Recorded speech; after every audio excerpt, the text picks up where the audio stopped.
Jadi ibu-ibu, tuan-tuan yang dirahmati Allah sekalian, pagi ini kita nak tengok satu tajuk yang sangat-sangat penting, iaitu dalam agama kita mengharamkan kita mengherdik, menghina ataupun istilah kita panggil durhaka kepada kedua ibu bapa kita ataupun salah seorang di antara kedua mereka. Kerana Islam ni agama yang kuat dalam soal menjaga hubungan silaturahim. Bismillahirrahmanirrahim. Assalamualaikum warahmatullahi wabarakatuh. Al-Fatihah. Auzubillahi minasyaitonirrajim. Bismillahirrahmanirrahim. Alhamdulillahi rabbil alamin. Ar-Rahmanirrahim. Maliki yaumiddin. Iyyaka na'budu wa iyyaka nasta'in. Ihdinas siratal mustaqim. Siratal ladzina an'amta 'alaihim ghairil maghdubi 'alaihim waladdallin.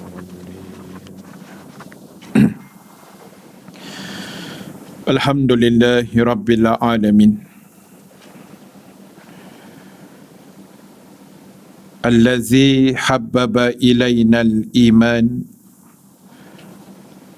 wa zayyanahu fi qulubina wa karaha ilainal kufra wal fusuqa wal isyan. Ashhadu wa nashhadu an la ilaha illallah wahdahu la syarika lah wa ashhadu anna Muhammadan abduhu wa rasuluh. Rabbana aftah bainana wa baina qaumina bil haqq wa anta khairul fatihin. Fasayakfikahumullah wa huwas sami'ul alim. Amma ba'du. Muslimin dan muslimat, hadirin hadirat yang dirahmati Allah Subhanahu wa ta'ala sekalian. Alhamdulillah ta'ala, kita memanjatkan setinggi kesyukuran kehadrat Allah Subhanahu wa ta'ala. Dengan keizinannya kita dapat sama-sama dipertemukan sekali lagi pada pagi ini. Alhamdulillah. Mudah-mudahan pertemuan kita mendapat kebaikan, rahmat dan juga keampunan daripada Allah Subhanahu wa ta'ala, insya-Allah. Terima kasih pada semua sahabat ibu-ibu yang hadir pada pagi ini, dan pada semua yang menonton live, mohon jasa baik untuk kita pakat-pakat share, pakat sebarkan live kita pada pagi ini. Mudah-mudahan lebih ramai lagi sahabat kita di luar sana yang akan dapat bersama dengan kita, insya-Allah.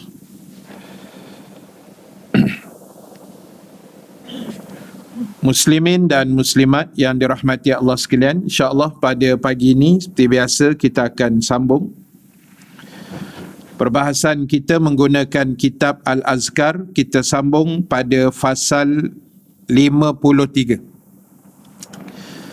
dalam kitab lama hijau, muka surat 753. Kitab ibu-ibu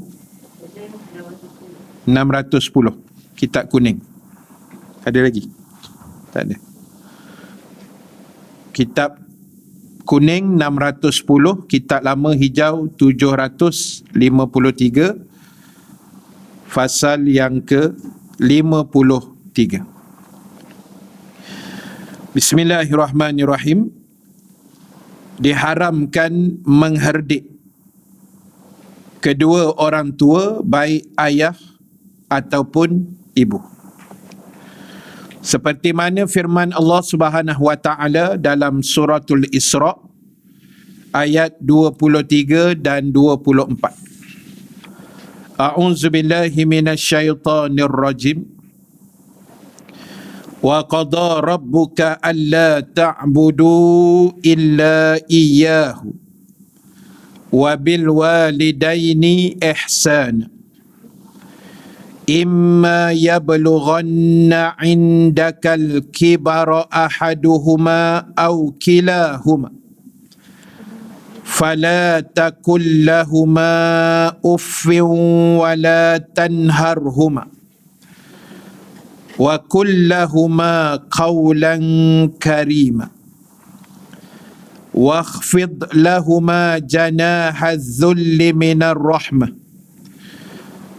wa qur rabbirhamhuma kama rabbayani saghira. Sadaqallahul azim. Jadi ibu-ibu, tuan-tuan yang dirahmati Allah sekalian, pagi ini kita nak tengok satu tajuk yang sangat-sangat penting, iaitu dalam agama kita mengharamkan kita mengherdik, menghina ataupun istilah kita panggil durhaka kepada kedua ibu bapa kita ataupun salah seorang di antara kedua mereka. Kerana Islam ni agama yang kuat dalam soal menjaga hubungan silaturahim, menjaga ukhuwah, menjaga persaudaraan, hubungan sesama manusia. Dipanggil hablum minan nas. Sebab kita ada dua, satu hablum minan nas, hubungan dengan manusia, satu lagi hablum minallah, hubungan dengan Allah Subhanahu wa ta'ala. Jadi kerana itu, tuan-tuan, ibu-ibu sekalian, walaupun mungkin sekarang ini kebanyakan kita sudah bertaraf ibu dan bapa, tetapi dalam masa yang sama kita juga masih menjadi anak kepada kedua orang tua kita. Mungkinlah mana yang masih ada mak ayah tak. Maknanya kita masih berstatuskan anak kepada mereka. Jadi kena jaga juga perkara yang demikian.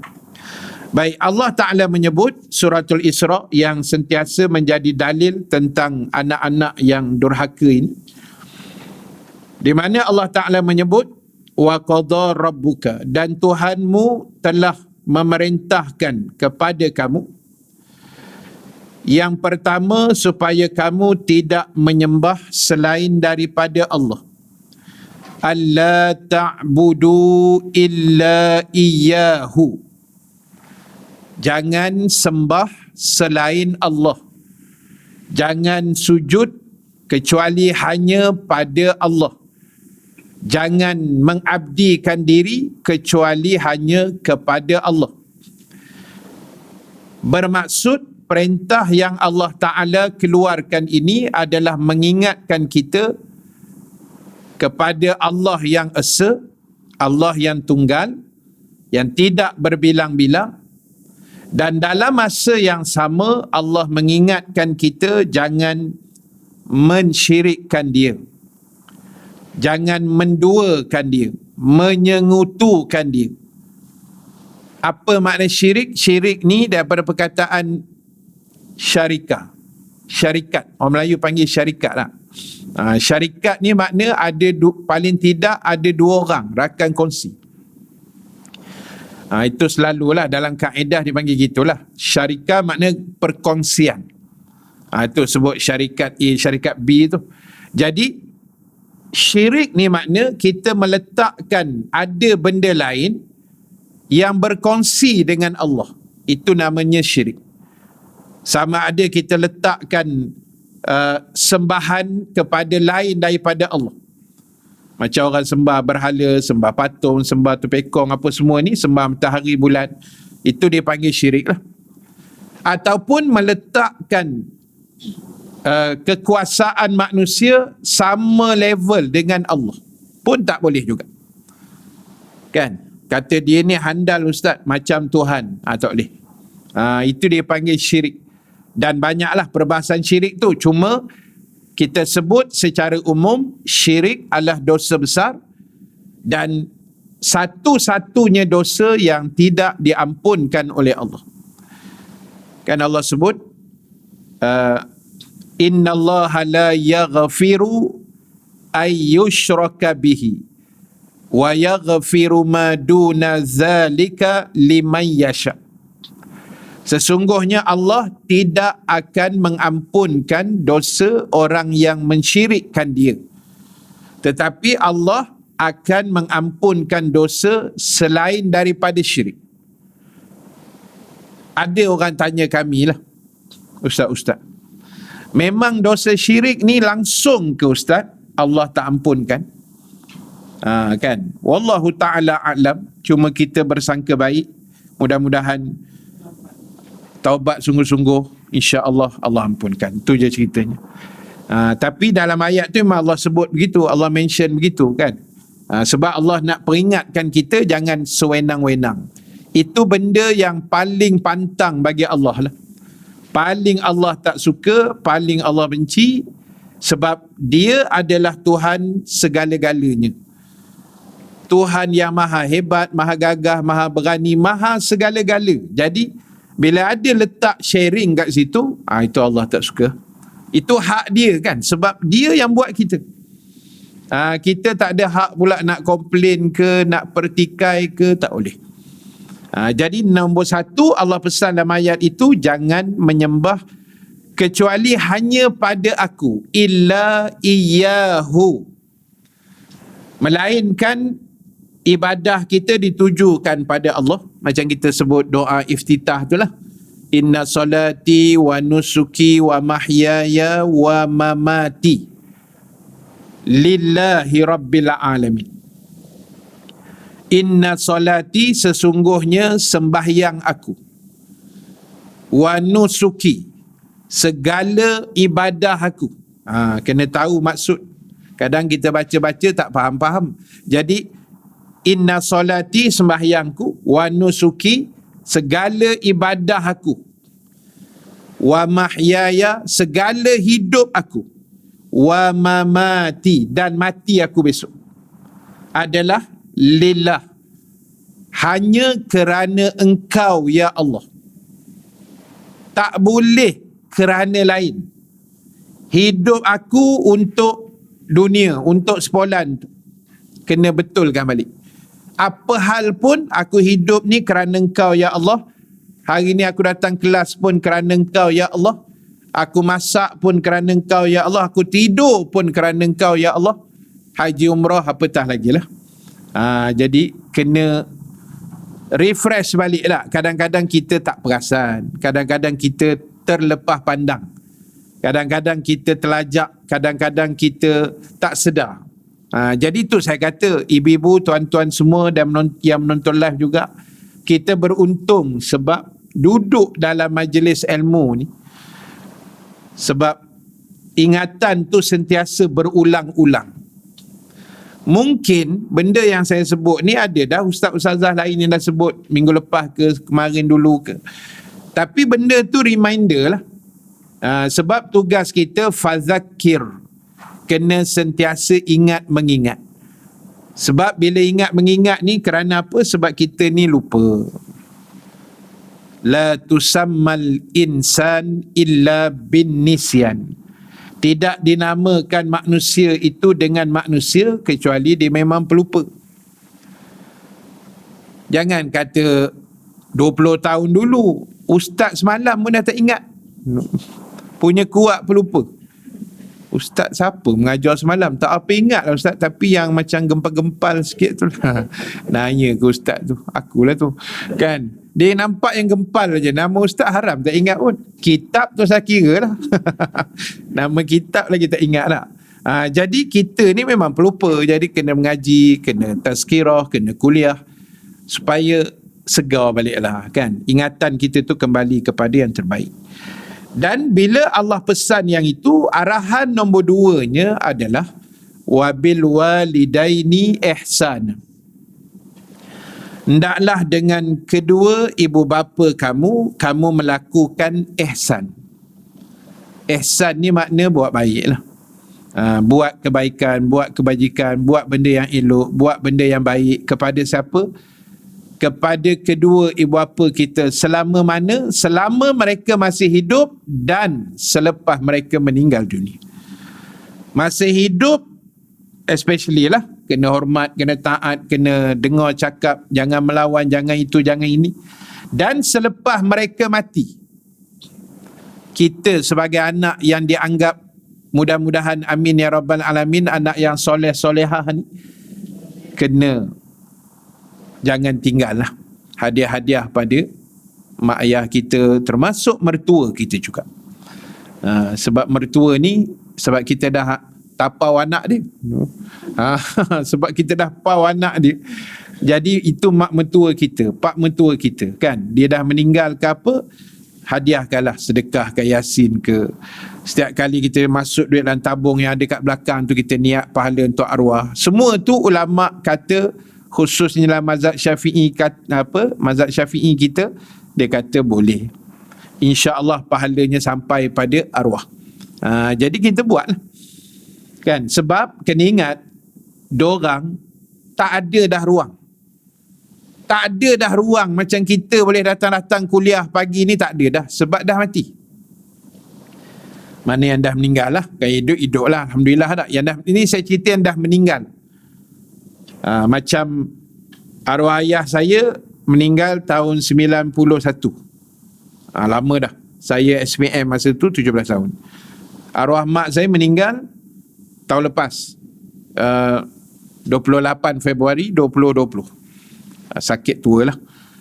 Mertua, pak mertua pun semua dah meninggal. Jadi bila cerita dah meninggal ni, tak ada apa dah lah. Tak boleh buat apa-apa dah ibu-ibu sekalian. Saya dalam 2-3 hari ni, memang kuliah maghrib saya dapat jenazah 2 orang. Yang pada saya, dia menjadi suatu benda yang menginsafkan kita lah. Hari Sabtu baru ni, di Masjid Bandar Kirara Puchong, Masjid Al-Ihsan ni, saya kuliah maghrib, ada jenazah. Saya tanya JK, bila nak urus? Dia kata tak apa ustaz, kuliah dulu, isyak berhenti, lepas isyak kita settlekan untuk solat lah. Jadi rupanya yang meninggal tu Bilal punya Abang Ipar. Abang Ipar dia meninggal. Bila saya tanya pada Bilal tu, sebab masa announcement tu dia beritahu lah yang meninggal ni Abang Ipar saya. Saya tanya dia berapa umur, dia kata muda ke ustaz. Baru, muda tak muda lah, baru lepas pencen. Ngam-ngam pencen lah, 55-56 pencen polis. Lepas tu 2.40 pagi serangan jantung. Dia kata baru je pencen ustaz, terus pencen lah, dia kata kan, Allah bagi pencen terus, serangan jantung 2.40 pagi meninggal. Jadi bila kita solatkan jenazah, bila kita tengok jenazah tu diusung dalam keranda kan, masuk dalam van jenazah tu, itulah yang Saidina Ali pesan. Bila, bukan Saidina Ali, ada seorang sahabat Nabi pesan, Abu Darda radhiyallahu an. Abu Darda ni nama sebenarnya Mukbiran bin Qais. Nama betul dia Mukbiran bin Qais. Nama glamour panggilan dia Abu Ad-Darda. Sebab dia ada anak perempuan yang comel, perempuan, nama Ad-Darda. So orang Arab gitu, nak sebut Mukbiran ni tergeliat lidah, so panggil Abu Darda, bapa kepada Ad-Darda. Nama IC dia Mukbiran bin Qais. Macam tu. Nama glamour Abu Darda. Nama IC saya Abdul Rahim bin Muhammad Nasir. Nama glamour Ustaz Bambam. Dia gitulah. Itu nama TikTok. Yang belum follow silakan follow. Baik, jadi tuan-tuan ibu-ibu sekalian, cerita dia tu satu. Malam tadi lah. Malam tadi saya kuliah maghrib dekat dengan rumah, kampung Merbau Sempak. Hujan kan, malam tadi hujan. Jadi bila saya sampai masjid tu dekat dengan maghrib tu, saya kata apa hal penuh. Dah lah masjid tu kecil, parking ni sempit kan. Saya kata kenapa penuh sangat, ramai gila. Saya kata ramai, penuh. Tapi parking ustaz pun dah kena tapau dengan orang kan. Tapi adalah space sikit, saya parking tepi tu. Dan tanya JK, dia kata ada jenazah ustaz. Dia kata keluar paper yang meninggal, anak muda yang meninggal dekat Gerik, mana Sungai Perak, Lemas, ada keluar paper. Kalau ada ibu-ibu baca lah. Dan berita ada kan. Dia tak tahulah dia memang mandi sungai ke, ada buat kerja kat sana, wallahualam. Tapi mati lemas. 21 tahun umur dia, sangat muda. Tapi yang saya rasa macam satu macam tu sebab terlalu ramai. Ramai tu pada saya memang ramai lah. Memang ramai. Kan? Memang ramai lah pada saya. Saya tengok, ya Allah, musim-musim COVID ni, ramai orang datang. Dan lebih syahdu tu, bila saya tengok yang ramai tu kawan dia. So saya tengok budak muda semua. Bayi-bayi anak kita punya bujang tu 21, 22, 23 macam tu kan. Saya kata apa ramai budak-budak ni. Semula saya ingat macam budak-budak bola ke apa kan. Rupanya member dia lah meninggal tu 21. Lepas tu yang imamkan dia pak saudara dia. Katanya imam masjid depan Subang Parade. Subang Perik lah. Arwah anak Ustaz Nasuha ke apa imam tu. Rasanya itu pak saudara dia. Dia yang imamkan lah. Sebab bila cara dia imam, cara dia bercakap tu, saya rasa dia ni ustaz hebat ni. Bila dia announce kan, rupanya dia imam masjid situlah, Masjid Darul Ihsan. Darul Ihsan. Itu pak saudara dia. Sebab katanya mak ayah budak tu dah meninggal sebelum ni. Tapi dia pun dua beradik saja. Maka meninggal sampai masa kan. Tapi muda lah. Jadi bila kita tengok dengan ramai, dengan kita rasa ya Allah kan, kita ni syukur, aku ni syukurlah dah 40-an, 50-an, 60-an ni masih hidup. Jadi tu yang Allah pesan tu, supaya kita dengar kuliah ni supaya beringat.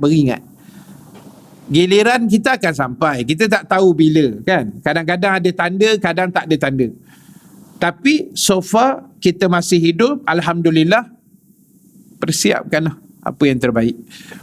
Dan inilah salah satu cara kita nak buat preparation itu, kuliah lah. Kan? Dengar-dengar kuliah, baca-baca Quran sikit. Itu cara. Baik, jadi Allah pesan tadi, dahsyatnya hubungan kita dengan mak ayah kita dan dahsyatnya perintah Allah terhadap mentaati kedua ibu bapa ini datang selepas Allah suruh kita sembah dia dan jangan syirik pada dia. Nombor 2, Allah terus tembak, jangan hendaklah berbuat baik pada kedua ibu bapa kamu. Makna level tu duduk nombor 2 selepas Allah.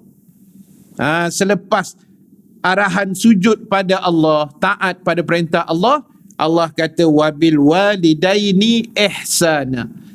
Hendaklah kamu buat baik pada kedua orang tua kamu. Level tu sangat tinggi lah. Makna level mak ayah kita jangan buat main-main.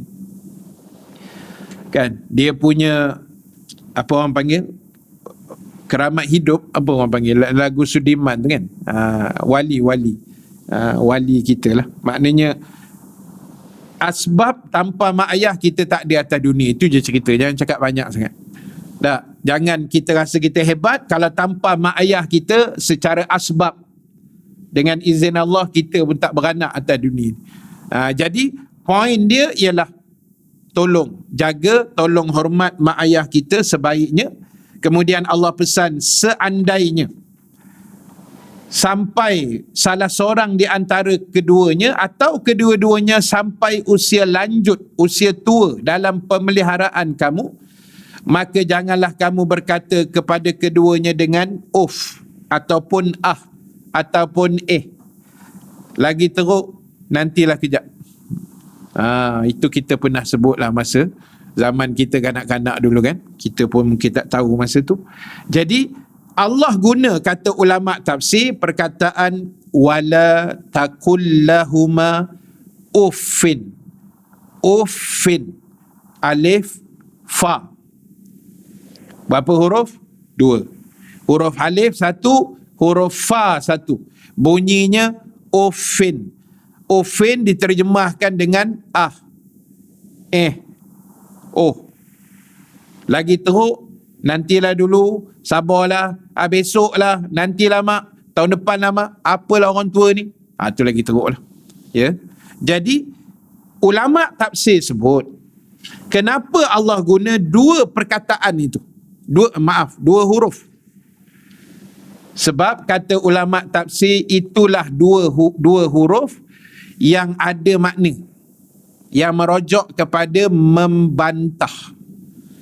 Kalaulah kata ulama ada satu huruf saja yang boleh menggambarkan perkataan melawan itu, nescaya ulama kata Allah akan letak satu huruf itu. Tapi sebab satu huruf ni kebanyakannya tak ada memberi apa-apa makna, biasanya digabung dua baru jadi maksud, maka Allah guna uffin. Allah nak menggambarkan walaupun sedikit saja. Dua huruf ni sikit tau ibu-ibu sekalian. Dua huruf sikit menggambarkan pendurhakaan, Allah kata jangan buat. Apatah lagi banyak huruf. Kan? Berjela-jela type WhatsApp pada mak ayah kita melawan ataupun macam-macam lah. Kan? Jadi elakkan, sebab Allah kata wala takullahuma uffin. Bila sampai umur tua, salah seorang ke kedua-duanya ke, tak kira lah umur tua ke umur muda, asalkan memang dia mak ayah kita, mertua kita, jangan lawan. Taat pada kedua mereka kecuali kalau arahan itu bercanggah, itu cerita lain. Dia taat dengan makhluk ni, dia ada SOP. Kan? Dia ada SOP lah, guideline dia. SOP dia selama arahan tu tidak bercanggah dengan agama, wajib taat. Bercanggah, tak wajib taat. Berdasarkan hadis Nabi SAW, la ta'ata li makhlukin fi maksiatil khaliq. Jangan kamu taat pada makhluk dalam perkara maksiat kepada Allah. Kalau suami kita kata, yang pergilah kuliah tu tak apalah, abang izin, balik kang curilah selipar ustaz. No. Kau jangan cari penyakit. No. Itu tak wajib taat. Ataupun mak ayah kita suruh buat benda-benda yang berdosa kan. Dia kata tak apalah anak, masa tu kita anak dara kan. Dia kata tak apalah, kau nak keluar-keluarlah, tak payah ke tudung, tak apa. Jangan ikut. No, itu melanggar, itu berbentuk maksiat. Dan lagi Allah kata wala tanharhuma. Allahu akbar. Jangan kamu herdik akan keduanya atau bentak, menengking. Dah, itu perkataan yang cantik kita boleh guna lah. Jadi kalau kita pernah buat satu masa dulu, saya rasa pernah kot kan. Saya pun, yalah, kita zaman-zaman itu dah, zaman-zaman sekolah, zaman ikut kepala angin sendiri, zaman-zaman remaja, darah panas orang kata, kita pernah bentak, kita pernah menjawab tu saya rasa semua orang pernah kot. Jadi kita minta ampun lah selagi mereka masih hidup, dan kalau mereka sudah pergi, sudah tiada lagi di dunia, kita minta ampun dengan Allah. Kita doakan kebaikan buat orang tua kita. Itu je cara ni. Nak buat macam mana? Takkan nak korek kubur kot. Kan? Dah mati tetap kena ke bumi, tak boleh buat apa dah. Kita yang dah terlanjur dulu, tak tahu barangkali mungkin ikut darah muda dan sebagainya, kita minta ampun dengan Allah. Ya Allah, dulu aku silap, aku pernah lawan mak ayah aku tak sempat minta maaf apa semua. Kita mengadu dekat Allah. Mudah-mudahan asbab itu boleh dimaafkan oleh Allah dan dihilangkan dosa kita pernah herdik atau bentak atau tengking mak ayah kita dulu. Jadi Allah pesan jangan herdik, sebab dia yang melahirkan kita, dia yang beranakkan kita, dia yang menyusukan kita, yang membesarkan kita, yang segala-galanya dah. Kan? Kalau kita renung balik, kita nak bayar balik jasa mak ayah kita ni, ibu sekalian, saya rasa tak terbayar kita. Tak usah kira jasa Allah, jasa mak ayah pun tak boleh balas. Kan? Tak usah cerita banyak jasa dia mengandungkan kita 9 bulan. Tak, itu pun kita tak boleh bayar yang tu. Dia menghamilkan kita, usung perut dia ke sana kemari, lepas tu sakit nak beranak, bertaruh nyawa nak melahirkan. Itu pun dah tak boleh balas. Bayang jasa dia membesarkan kita pula. Besarkan anak ni, oh dia punya tahap kesabaran tu tinggi tu. Kan? Tinggi tahap kesabaran. Dia suami dan isteri yang paling penyabar adalah bapa. Boleh setuju? No? Kan? Bapa lah. Bila anak menangis tengah malam, bapa paling sabar. Tak bangun. Sabar aja. Kan? Yang bangun ni kita punya mak lah, bangkit lah 3 pagi bangun, bancuh susu. Ayah dia memang penyabar sungguh. Jadi tak apalah, kita kenang jasa tu balik. Jasa dia membangun 3 pagi, cari nafkah. Kalau di kampung dulu pagi pergi menoreh kan, sebelum subuh dah keluar. Kalau mak saya dulu jual kuih tu. Nak besarkan anak 13 orang bukan sikit, 13 orang. Kita nak besar 3 orang aja, pening kepala otak tu, pecah kepala. Tak? Orang dulu kan ramai anak kan, ramai anak. 7-8 tu biasa je dulu. Belah-belah tu pun banyak. Di tempat saya gombak tu ada yang sampai 18-19 ada. Ramai. Kan? Saya 13 pun 1000 sebapa tu. Tak ada 2-3 cawangan, tak ada. Saya 1000 sebapa je. Kan, arwah mak, arwah ayah. Jadi bayang nak besar 13 anak ni, bukan senang. Tambah pula ramai perempuan. Anak perempuan 8 kan. Saya perempuan 8, adik-beradik lelaki 5. 8, 5, 13 kan. Saya nombor 13. Yang atas tu saya tak tahu macam mana susunan. Mana dulu, mana kemudian aku tak tahu. Ramai benar. Kan? Kalau orang tanya Ustaz Salahuddin nombor berapa Ustaz? Entah, saya pun tak tahu. Nombor 10 kot saya rasa. Ustaz Alim nombor, Ustaz Salahuddin bukan nombor 10. Nombor 7, 8 macam tu. Ustaz Alim nombor 10. Kan? Susunan pun kita pening. Jadi bayangkan niaga kuih kan, berapa sangat. Pernah kena rompak pula. Niaga kuih. Mak saya kena rompak, balik menangis orang tua tu. Kan? Kuih tak laku, duit habis. Pandai berompak zaman tu lah, dia merompak cara macam tu kan. Mak saya seorang masa tu, saya sekolah kan. Sebab kita bongsu. Jadi dia kata, makcik bungkus kuih ni, bungkus. Dia tunjuk semua dia suruh bungkus. Jadi tengah kelang-kelang kabut, masa bungkus tunduk ambil plastik, tentulah dicekaunya tabung duit tu kan. Dah tak ada rezeki nak buat macam mana. Jadi belum lagi mencari duit nak masukkan kita ke sekolah kan. Yuran-yuran sekolah walaupun dulu taklah mahal macam hari ni kan, tapi pengorbanan. Jadi sebab itu betul lah, bila Allah arahkan benda-benda macam ni, kita kena buat. Maknanya jangan herdik, apa hal pun tahan dulu. Tahan je, simpan kat dalam. Biar dia meletup ke dalam tak apa, jangan keluarkan. Kan? Meletup ke dalam pun sebenarnya tak boleh juga, tapi istighfar lah, nak buat macam mana. Kan? Kadang-kadang ada benda tu yang boleh berlaku tak. Jadi tambah pula bila ibu ayah kita, dia sudah sampai ke peringkat umur tua. Kalau tua sahaja boleh tahan. Takut tua yang membawa kepada nyanyuk. Ya.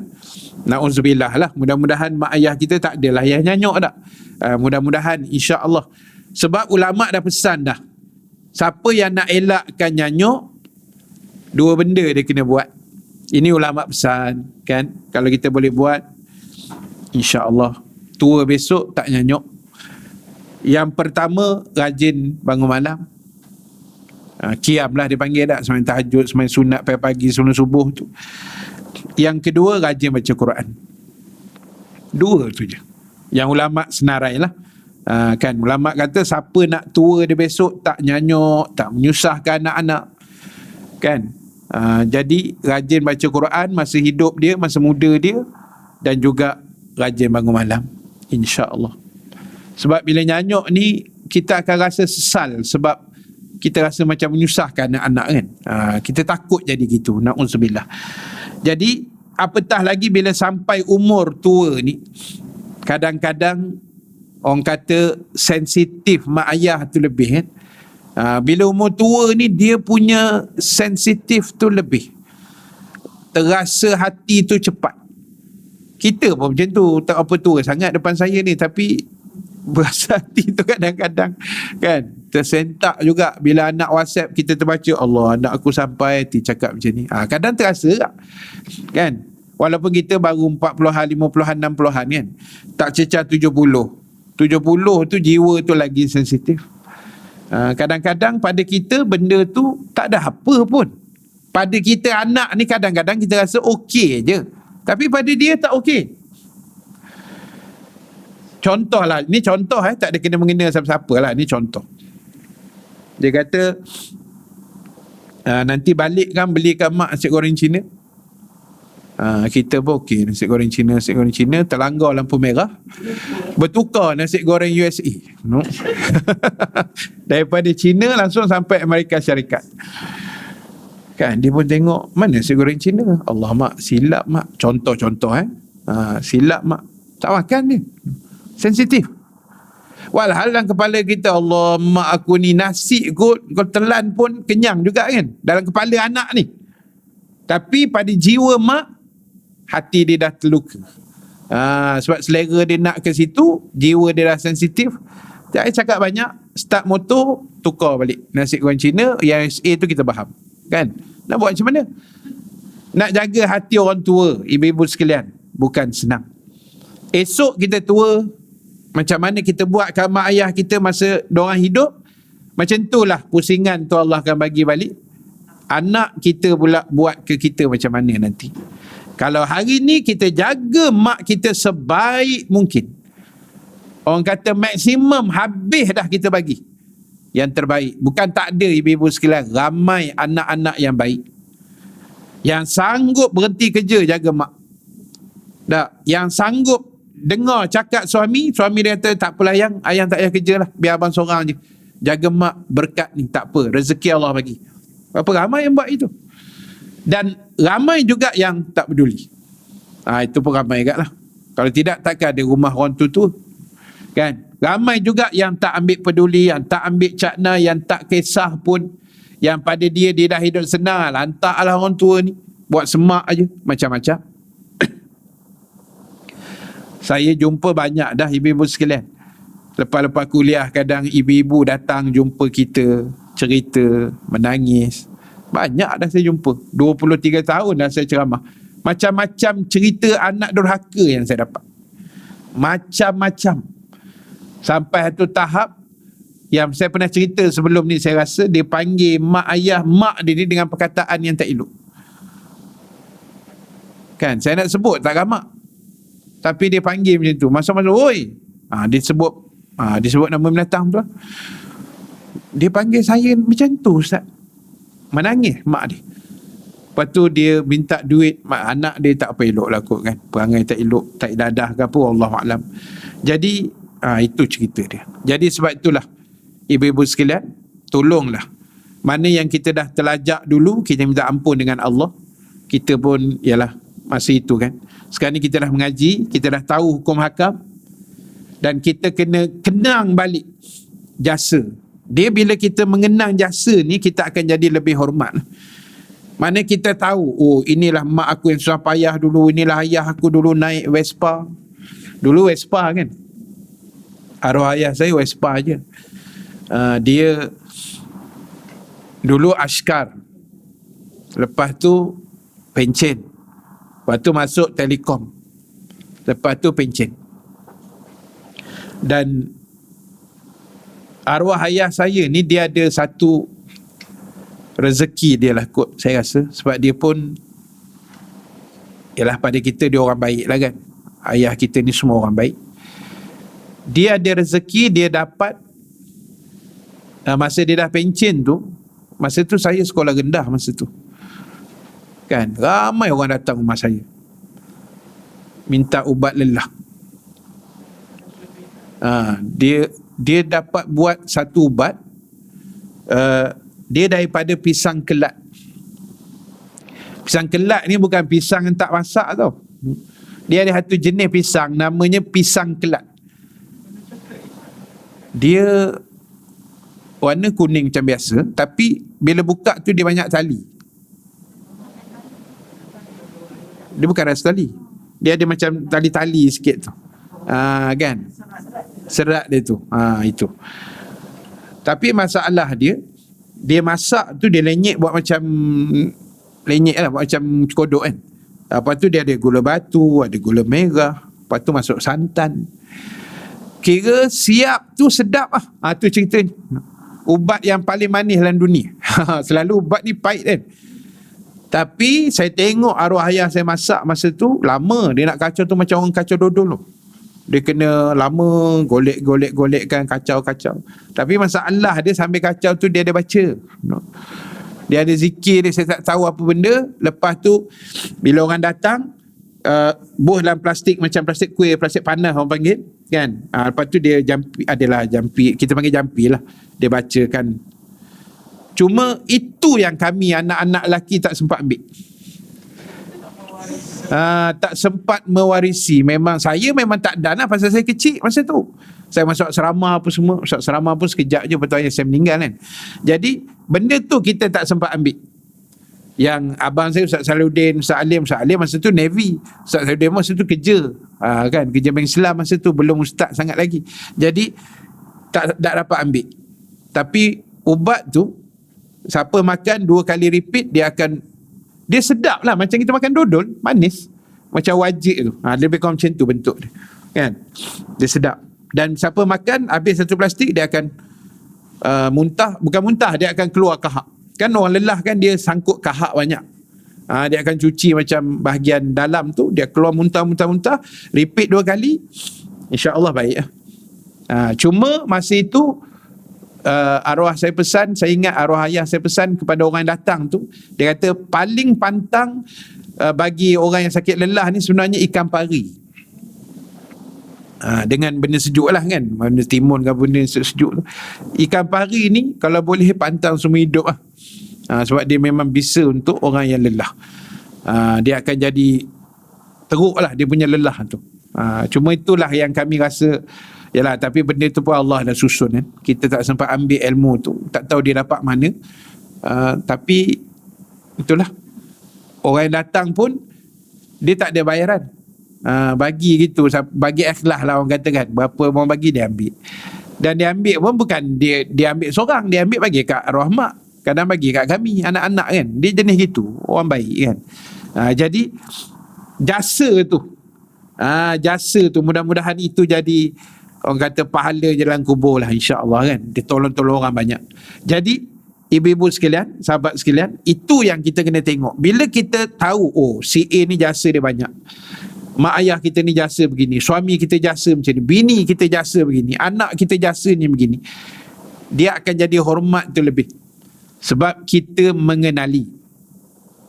Kadang-kadang orang yang kita tak kenal rapat sangat pun, macam ibu-ibu lah dengan saya, tak adalah rapat setara mana tak. Rapat lah juga, tapi taklah rapat macam kenal luar dalam. Kan? Ada yang kenal luar dalam, tahu juga, tapi taklah serapat sangat. Itu pun kadang kita hormat kan. Ni ustaz aku ni kena hormat. Ini pernah mengajar aku, kena hormat. Belajar menghormati. Kan? Macam tak silap saya Imam Malik kot, rahimallahu ta'ala, Imam Malik bin Anas, pengasas mazhab Maliki. Tak silap saya dia lah, kalau salah saya minta ampun lah. Tapi salah seorang imam mazhab lah yang saya ingat cerita dia tu. Satu hari dia masuk kedai gunting rambut lah. Dengan duduk nak gunting tu, tiba-tiba lalu seorang tua Yahudi,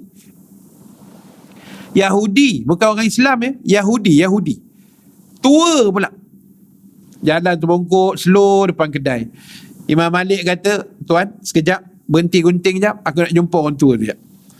Dia pun pergi jumpa, salam, ucap terima kasih, pimpin jalan sampai ke depan sikit. Lepas tu dia masuk kedai gunting balik. Orang gunting tanya, pasal apa? Yahudi kot. Kan patut Yahudi belasah je lah tak. Imam Malik kata, aku hormat dia sebab dia guru aku. Apa yang dia pernah ajar kau? Kata Imam Malik, dia pernah ajar aku macam mana nak kenal anjing jantan dan anjing betina. Itu saja. Bayang ustazah yang mengajar kita nak kenal Allah tau, bukan kenal anjing jantan, anjing betina. Kan? Boleh faham dia punya maksud dia tu. Kalau itu pun Imam Malik punya hormat, walaupun Yahudi, sebab dia pernah share ilmu. Mungkin dia kata anjing jantan gini, anjing betina macam ni kot, dia adalah ilmu dia tu. Dan Imam Malik ingat benda tu, dia ternampak, dia turun daripada kursi dia, kursi gunting tu, pergi pimpin, hormat, ucap terima kasih. Itu mengenang jasa dia panggil. Tak kira lah tuan-tuan, ibu-ibu dengan mak ayah ke, suami ke, isteri ke, mertua ke, jiran sekalipun, kawan-kawan kuliah kita sekalipun yang saya rasa ada jasa masing-masing pada kita ni. Jadi belajarlah hormat, belajarlah menghargai, kan? Sebab benda ni agama yang perintahkan pada kita. Baik, sambung balik. So Allah kata jangan kamu herdik atau bentak keduanya, tetapi ucapkanlah kepada keduanya perkataan-perkataan yang baik. Qaulan karima, ucapkan perkataan yang baik-baik. So dengan mak ayah ni kena cakap baik-baik. Kadang dah sampai umur dia tu, telinga dia tak apa dengar. Kita pun jadi serba salah. Aku cakap slow kang, mak tak dengar. Aku cakap kuat kan, dia kata kan, dia kata kau ni kenapa cakap mak kau kuat, ingat mak pekak ke? Sudahlah. Dia dah memang tak dengar kan, tapi nak buat macam mana, memang macam tu. Kita kena hadap situasi tu kan. Dia memang tak dengar. Aku cakap slow sekarang, dia tak dengar. Aku cakap kuat kan, dia kata bentak-bentak dia pula. Jadi itulah, nak ditelan, nak dihadap benda tu kan. Tu saya kata kita ni banyakkan berdoa, banyakkan istighfar, banyakkan minta ampun dengan Allah. Dosa kita banyak.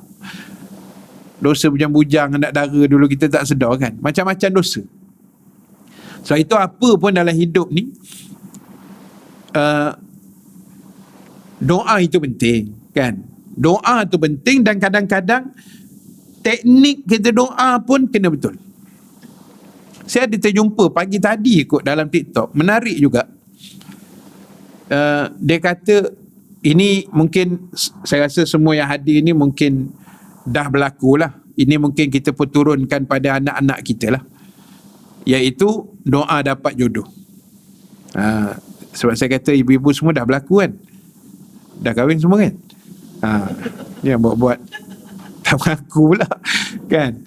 Jadi kita turun pada anak-anak. Dia ada, saya dengar ada, saya baca lah dalam tulisan tu, dia kata ustaz tu pesan, kita doa jodoh ni jangan doa ya Allah,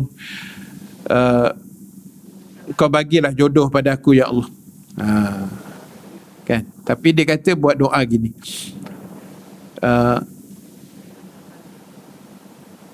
saya pun dah lupa doa tu. Bawa tenang.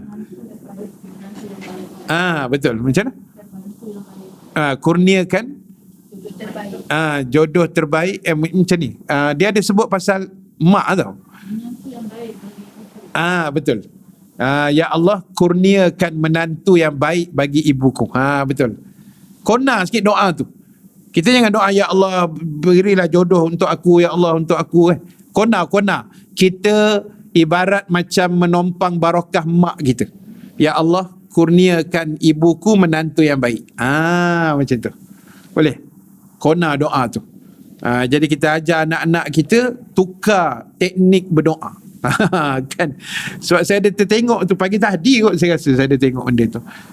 Jadi ya Allah, kau kurniakan ibuku menantu yang baik. Maknanya calon untuk kita. Bukan ibu-ibu untuk anak. Untuk anak. Buat tenang. Jadi itu teknik tukar teknik doa. Dan mungkin selama ni kita doa minta direct. Kali ni kita doa, kita cerita dulu, luah dulu.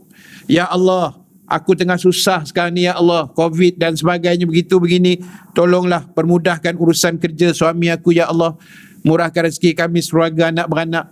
Tukar teknik doa. Sebab itu yang Nabi Musa doa. Kan, Nabi Musa doa pada Allah, diaminkan oleh Nabi Harun. Nabi Musa luah dulu. Ya Allah, innaka ataita Fir'aun, sesungguhnya engkau telah beri kepada Fir'aun, wa mala'ahu, dan kuncu-kuncunya, zinatan, segala perhiasan dunia, wa amwalan, dan harta benda dunia, fil hayatid dunia, di dunia ni. Rabbana liyudillu an sabilik, wahai Tuhan, Fir'aun telah guna nikmat itu, nikmat kuasa, nikmat harta, nikmat glamour dia, untuk sesatkan hamba engkau di dunia ni ya Allah. Itu namanya luahan hati. Nabi Musa tidak minta terus. Dan saya tak kata minta terus tu salah. Boleh je minta, ya Allah kurniakanlah bla bla bla pada kami, boleh, tak ada masalah. Tapi yang the best one, yang terbaik sekali, kita luah dulu. Nabi Musa luah dulu. Cerita masalah Fir'aun, bagian perangai dia begini, menyesatkan orang begini. Lepas tu baru Nabi Musa minta. Rabbana tmis ala amwalihim, wahai Tuhan, kau lingkupkan segala harta benda Fir'aun. Baru dia minta. Washdud ala kulubihim, ya Allah, tutuplah segala pintu hati Fir'aun. Fala yu'minu, dia tidak akan beriman sehingga dia melihat azab yang pedih.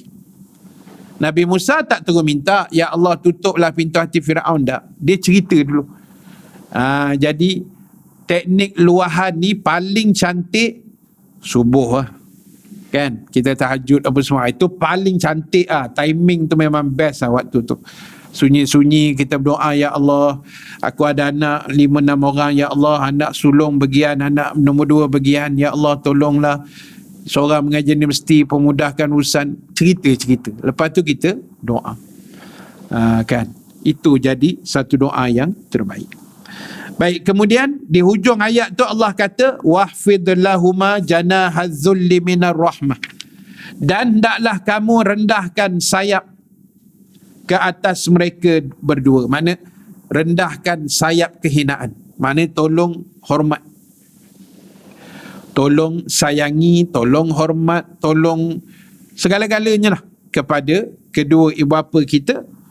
Dan ucapkanlah doa Rabbighfirli, apa tadi doanya? Rabbirhamhuma kama rabbayani saghira, wahai Tuhanku, limpahkanlah rahmat kepada mereka berdua sebagaimana keduanya telah mendidik aku semasa aku kecil dahulu.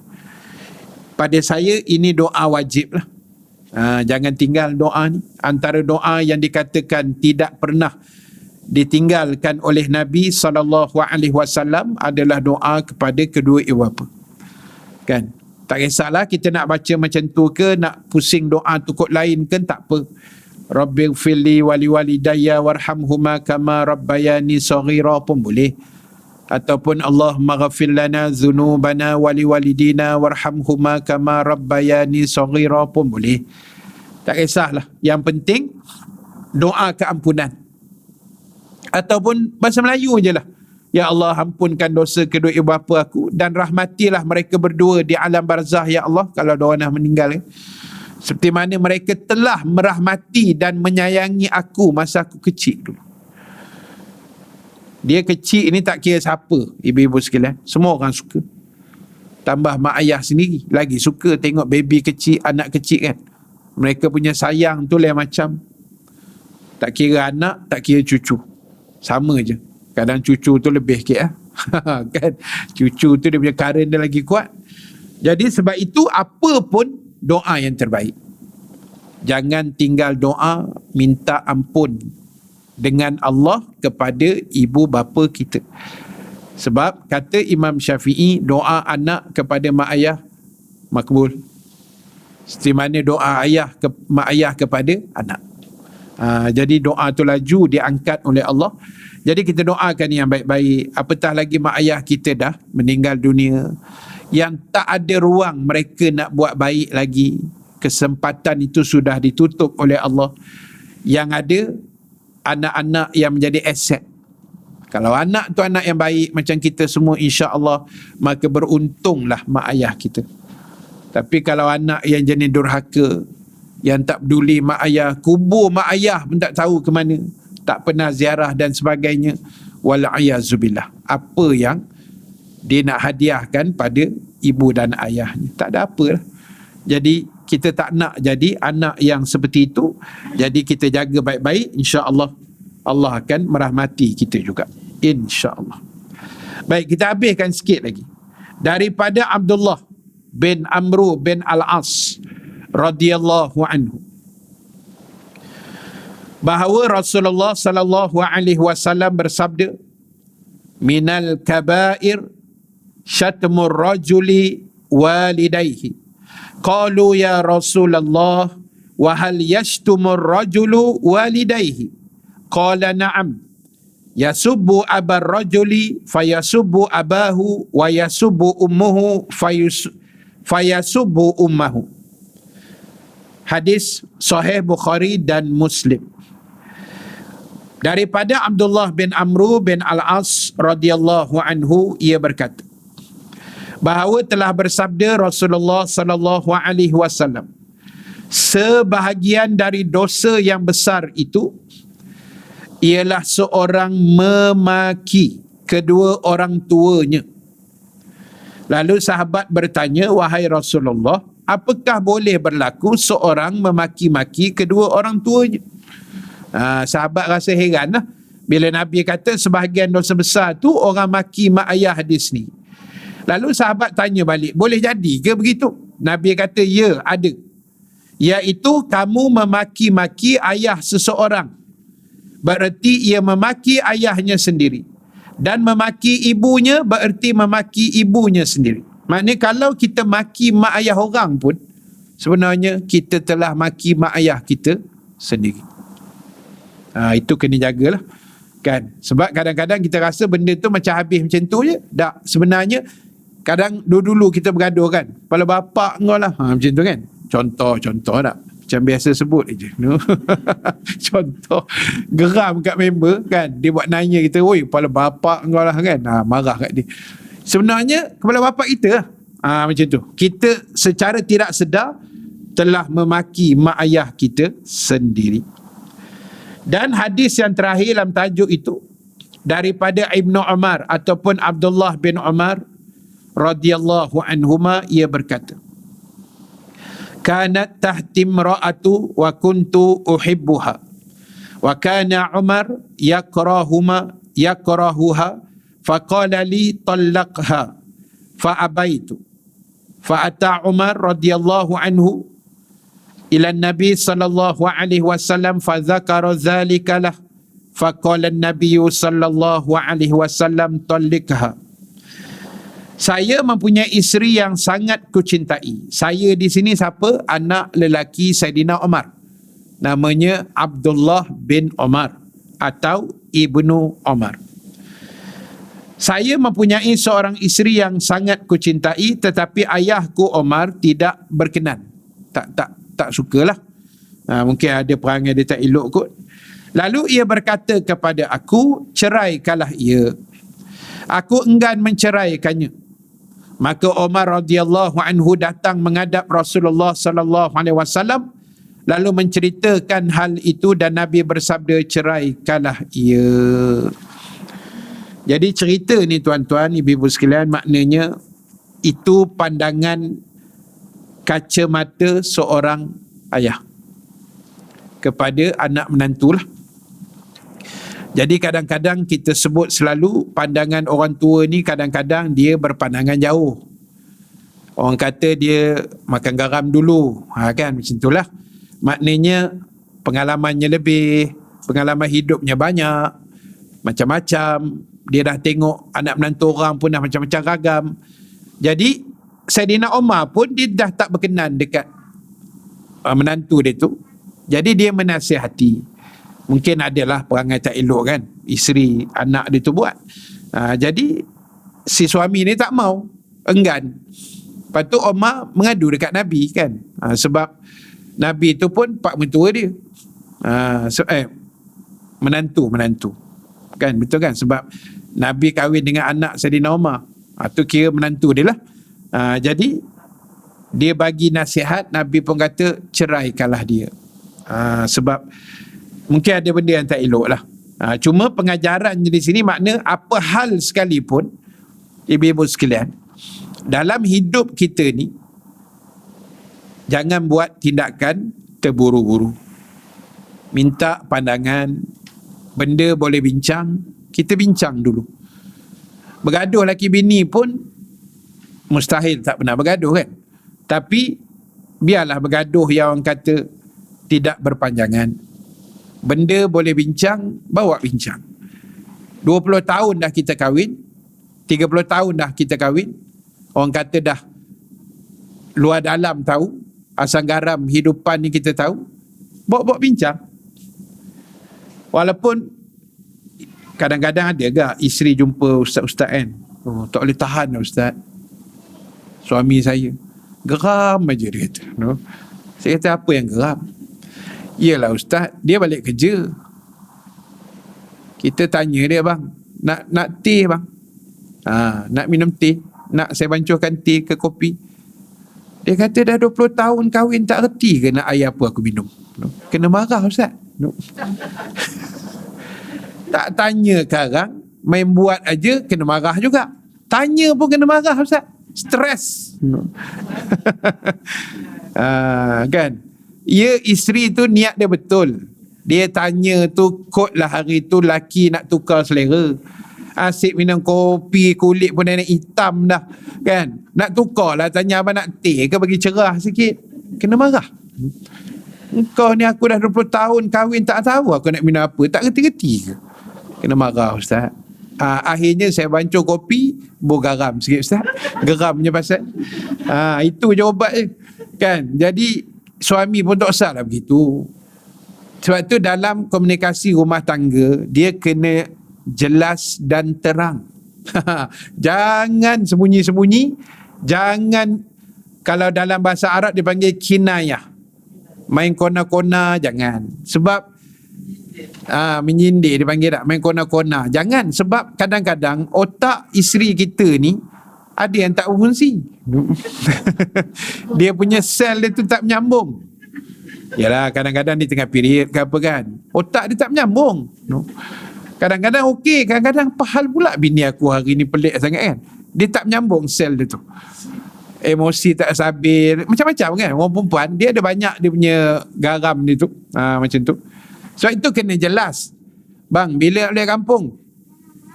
Kita balik lagi 2 minggu yang awal Januari. Sebut gitu. Jelas dan terang. Bila nak balik kampung bang? Bulan depan. Jelas tapi tak apa terang.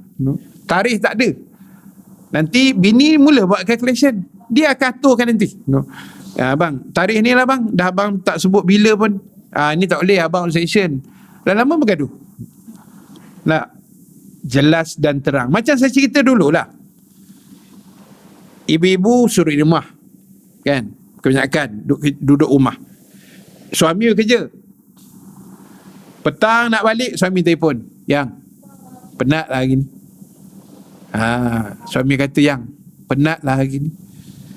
Bini pun jawab, bang, ayang pun penat lah hari ni. Tak tahu apa cerita. Yang suami kata penat sebab dia nak makan di rumah. Dia malas nak keluar. Tak jelas kan? Tu saya kata, yang bini pula jawab penat, malas nak masak. Nak makan kat luar. Sudah. Nak makan mana sekarang ni? Jawapan dia, dua-dua makan hati. Kan? Sebab tidak jelas. Komunikasi tidak jelas. Yang abang letih hari ni, yang masak yang. Abang makan kat rumah je lah. Malas nak pergi kedai tom yam tu. Kan senang. Apa yang payah benar nak bercakap? Bagi mesej tu sampai dengan tepat kan? Duk main kona-kona macam tu, lama-lama bergaduh. Lala duduk tak makan malam tu. Anak lagi menganga tengok mak ayah, apa hal mak ayah aku ni. Aku nak makan apa sekarang ni kan. Anak jadi mangsa kan. Allahu Akbar. Kan? Itu ibu-ibu mungkin lebih maklumlah dah lama kahwin kan. Kita kena belajar benda tu. Saya bukan pakar benda tu. Saya pun kahwin baru, bini pun baru satu je. Jadi pengalaman pun baru 20 tahun kahwin kan. Jadi kita belajar lah benda tu, kita belajar. Kadang-kadang ada kita silap, kadang-kadang isteri silap, kita baiki.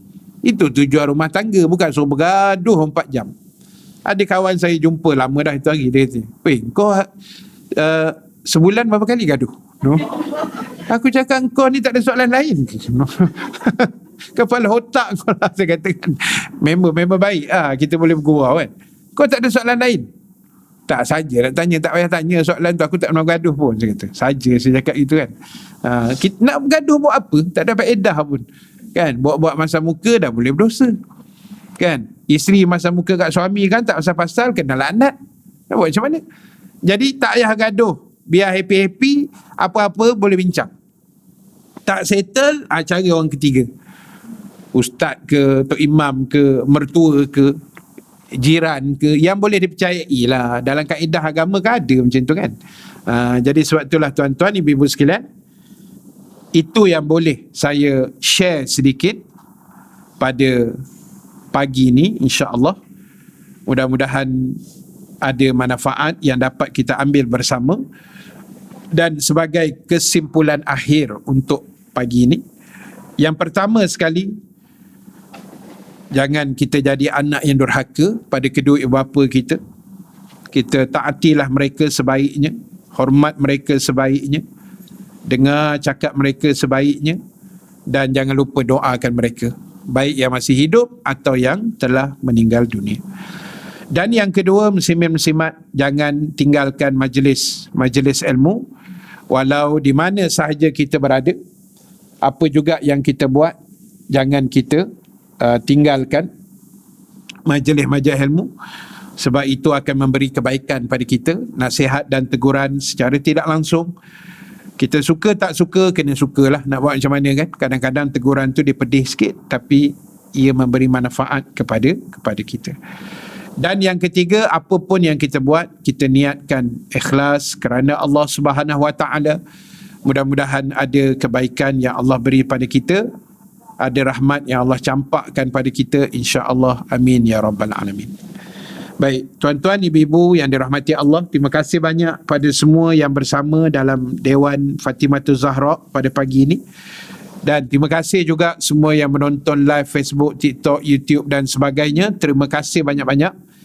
Mudah-mudahan Allah merahmati kita semua. Yang baik, yang benar daripada Allah, yang kurang kelemahan diri saya sendiri. Kita tangguhkan dulu majlis dengan tasbih kafarah. Ada soalan? Sila. Ada soalan daripada Facebook. Dia kata bagaimana Facebook. jika tidak perkataan tapi dengan body language seperti keringan mata, jelingan ni, erotan mulut, mencemik tu, hembusan angin, itu ya, hembusan angin, dia macam berdengus, berdengus. dan lain-lain. Adakah termasuk dalam larangan ini? Okey, cantik soalan. Baik, dia durhaka ni walaupun dalam Quran sebut kan,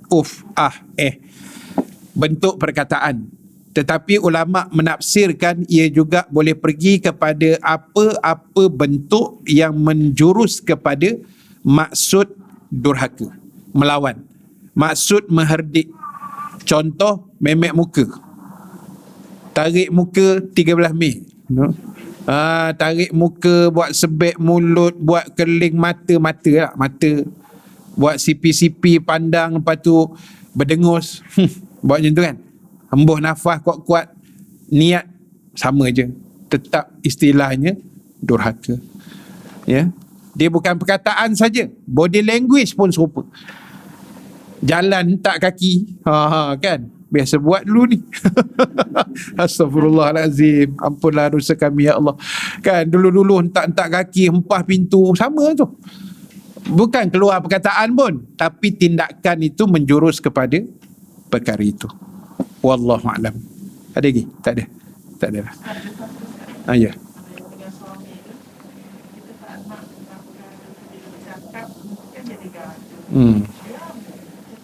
Boleh. Kita tak nak gaduh dengan suami ni, cerita suami pula kan. Kita tak nak gaduh, kita diam je lah. Kan? Tapi diam tu kena tengok juga. Kadang dia lama pun suami sakit hati pula. Dia kena pandai.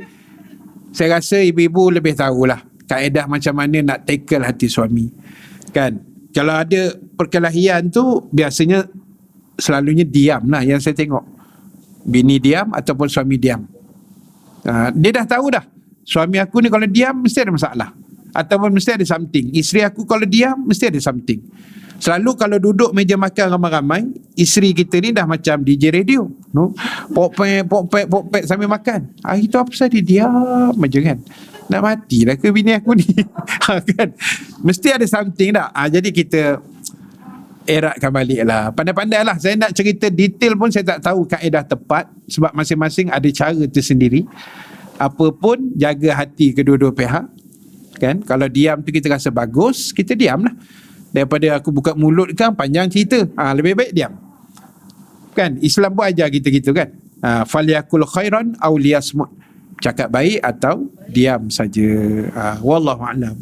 Kita doa yang terbaik lah untuk pasangan hidup kita, anak-anak kita, cucu kita. Mudah-mudahan keluarga bahagia dunia akhirat. Amin ya rabbal alamin. Baik, wallahu a'lam, kita tangguhkan dulu majlis kita dengan tasbih kafarah suratul As dan bacaan doa. Subhanakallahumma wa bihamdika nashhadu an la ilaha illa anta nastaghfiruka wa natubu ilaik. Bismillahirrahmanirrahim. Wal 'asri innal insana lafi khusrin illa allazina amanu wa 'amilus solihat wa tawasaw bil haqq wa tawasaw bis sabr. Bismillahirrahmanirrahim. Alhamdulillahirabbil alamin.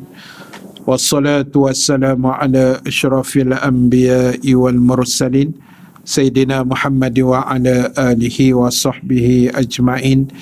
Allahumma ja'al jama'ana haza jama'an marhuma wa tafarruqana min ba'dihi tafarruqan ma'suma wa la taj'alillahumma fina syaqiyan wa la mahruman wa la matruda wa sallallahu ala sayyidina Muhammad wa ala alihi wa sahbihi ajma'in walhamdulillahi rabbil alamin.